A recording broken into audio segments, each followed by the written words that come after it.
Égocentrisme, égoïsme, sentiment de supériorité. Ces quelques traits de caractère décrivent bien notre société. D'après l'Oxfam, 1% des plus riches de la planète possèdent 2 fois plus de richesses cumulées que 6,9 milliards de personnes.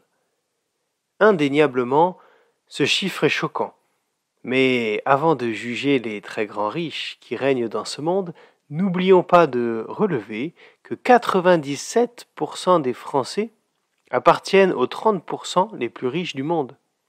Alors oui, ça pique un peu de le réaliser, mais si nous sommes les pauvres des très grands riches de ce monde, nous sommes aussi, sans nous en rendre compte, les riches des très grands pauvres de ce monde. Et croyez-moi, ils sont nombreux. Dans la première lettre aux Corinthiens, au chapitre 4 et au verset 7, Paul pose ces questions. Qu'est-ce qui te rend supérieur aux autres?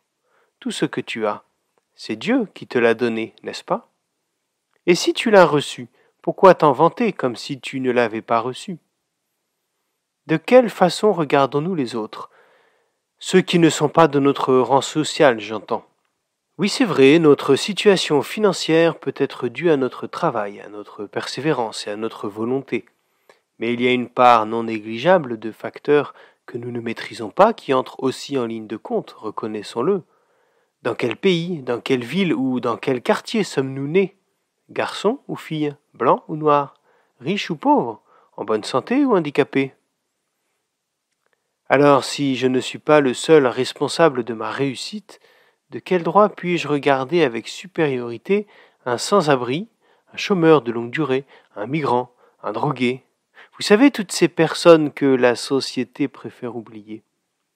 Mais aussi mes collègues ou mes camarades de classe, une femme si je suis un homme ou un homme si je suis une femme, un enfant si je suis un adulte, une personne âgée si je suis jeune ou un jeune si je suis une personne âgée, un athée si je suis croyant ou un croyant si je suis athée.